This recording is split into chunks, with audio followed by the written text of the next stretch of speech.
Good morning, welcome to Bitcoin Bounce. My name is Joseph and I'm today here with Dion. So Dion, on the 15th of September is happening the Ethereum merge. Hi Joseph, yes, I'm well aware of that. It's all over the media and all the crypto channels, yes. For me, it's quite a big thing with the Ethereum merge. And obviously I'm trying to ask the question, number one, am I going to make more money with this Ethereum merge? So should I buy Ethereum or not? And number two, is there any risks involved? And so that's why I wanted us to do this video today. So Dion, just to explain to you quickly what my layman's term understanding of this Ethereum merge is. Okay, so you sitting with the Ethereum blockchain right now, and their system of validating transactions is called proof of work. Okay, that's what we got right now. So it's wonderful, it works well, you can do all kinds of stuff, NFTs, whatever on this blockchain. But here's the problem. It's very expensive with electricity. When you set up your miner to mine the Ethereum transactions, it really uses a lot of energy. Okay, now there's another system, and it's called the Beacon chain, and they use a system called proof of stake. Now, if my calculation is correct, the same electricity that you use to do two Ethereum transactions on the proof of work system that they have right now, with the proof of stake, with that same electricity, you're going to do about 1,000 transactions. Okay, same electricity. Okay, so that means they reckon this new system is going to be 99.95% more energy efficient. So that's incredible. Now, what that will do in the long term, it means less Ethereum will be in circulation at the same time, which means the Ethereum price will go up. That's one reason. The second reason why Ethereum price will go up is because the cost for miners to mine is a lot less. That means they can mine for less, more transactions, and it means over time, it's not immediately going to happen, but over time gas fees will go down. And then number three, because a lot of companies are expected to invest in projects that are energy efficient, and Ethereum wasn't energy efficient. Now a lot more governments and big companies going to say, well, we don't want to keep our money in Bitcoin, we'll rather keep it in Ethereum just because the mining process is more efficient. And so it just makes Ethereum more of an attractive asset to use as a commercial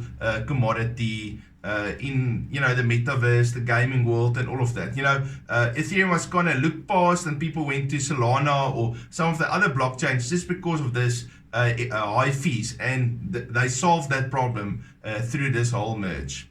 Oh, that's fantastic news. You can already see that support on the charts that Ethereum just doesn't dump as far as Bitcoin. It's just much stronger at the moment. So you can see the investors are already there. Yeah, absolutely. I mean, the hardcore Ethereum guy says Ethereum's going to become bigger than Bitcoin. I mean, people were surprised when they realized that Bitcoin does about 700,000 transactions, and in the same time Solana does 5 million transactions. So it's very possible for another blockchain to become more preferred. Obviously the Bitcoin transactions are bigger, but a similar thing is going to happen also in Ethereum, especially with this lower costs. Okay, so now we're going to jump in and we're going to start listening to CryptoCasey. So she's very thorough and she gives the information quite accurately. And so that's why I wanted to feature her. So the first question that she's going to give is now a proper professional version of what is the Ethereum merge.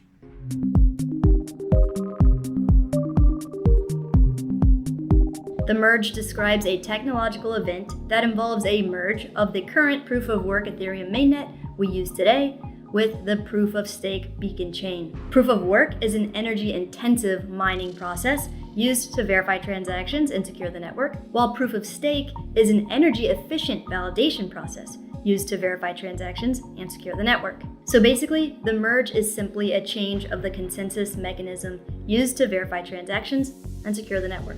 Number two, what are the facts to know and understand about this merge? The ETH acronym, or ticker symbol, will remain ETH. 2. The proof of stake consensus layer will exponentially reduce Ethereum's energy consumption by about 99.95%, which will allow for more adoption from corporations, politicians, and big institutions that are concerned about environmental effects. And 3. The merge will significantly reduce the amount of Ether in circulation. When network activity is high, it's possible that Ether experiences deflation. This means as the supply of Ether decreases and the level of demand stays the same or increases, each Ether token becomes more valuable over time. Cool. Number 3, when is the merge? When is the ETH merge? According to this tweet by Ethereum founder Vitalik Buterin, the terminal total difficulty has been set. This means the Ethereum POW network now has a roughly fixed number of hashes left to mine. Bortle predicts the merge will happen around September 15th, though the exact date depends on hash rate. Next question. What are the myths circulating about this Ethereum merge? Myth 1. The merge will reduce gas fees. False. The merge is only a change of the consensus mechanism from proof of work to proof of stake. It will not expand Ethereum's network capacity and therefore will not result in lower gas fees. Myth 2. The merge will increase transaction speed. False. Although there will be some slight changes to how transactions happen on the Ethereum network after the merge, the transaction speed will largely be the same as it is now on Ethereum Layer 1. Myth 3. Staked ETH can be withdrawn after the merge. False. The merge will not enable withdrawals of staked ETH. Further down Ethereum 2.0's roadmap, there is an upgrade called Shanghai that will enable staking withdrawals. Myth 4. When staking withdrawals are enabled, stakers will all withdraw at once. False. After the Shanghai upgrade, there will be withdrawal limitations implemented that prevent validators from removing all their staked ETH at once to maintain the security of the network. Myth 5. After the merge, staking APR will triple. False. The most recent estimations predict closer to a 50% increase in APR, not a 200% increase. What are the risks of the merge? The current Ethereum mainnet has to and will continue to operate without really stopping. So, if an issue arises during the merge, it could bring down the entire network temporarily. If this happens, developers will need to perform a restart, which isn't unusual in the space as we've seen with other platforms like Solana. But like with Solana, Ethereum going down and requiring a restart will not be great for its reputation and would likely negatively affect the price. If something goes really wrong during the merge and a restart won't resolve the issues, a worst case scenario would be the blockchain needing to be forked. Forking a blockchain network is the opposite of merging, which would essentially mean the merge failed. And here's another interesting wrinkle. Since Ethereum is switching from miners performing proof of work, a lot of people from the Ethereum mining community aren't exactly thrilled about it and have declared they are working on a hard fork of the current network in order to continue mining operations. This means two versions of the blockchain will exist. One proof of stake with ticker symbol ETH and the other proof of work with new ticker symbol ETHW, with their own respective versions of protocols, tokens, and digital assets. And this creates two problems. One, it will divide the Ethereum community. And two, it means two versions of our NFTs and digital assets will exist, which can subject us to replay attacks. What is a replay attack?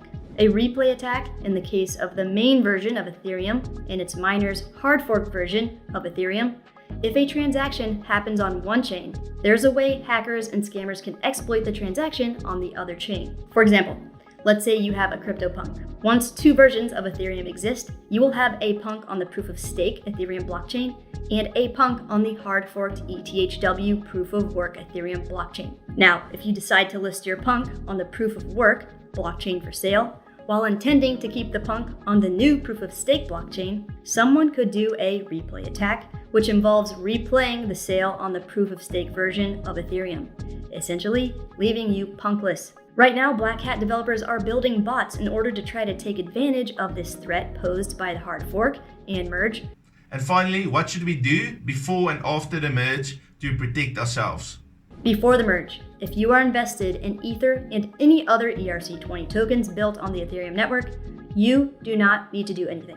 Whether your Ether is stored on an exchange, in a hot wallet, cold wallet, ledger, BC Vault, or staked on an exchange, or staked on any kind of wallet, you are good to go. During the merge, all ETH, regardless of where it is or whether or not it's staked, will be converted from ETH to ETH2 without you having to do anything. Now, if you have zero intentions of ever interacting with the ETHW hard fork blockchain version, same goes for you after the merge. If you are invested in Ether and any other ERC20 tokens built on the Ethereum network, you do not need to do anything. After the merge, all ETH, regardless of where it is or whether or not it's staked, will be converted from ETH to ETH2 without you having to do anything. Now, if you do plan on interacting with the ETHW hard fork blockchain version, there is another step you need to take, so stay with me.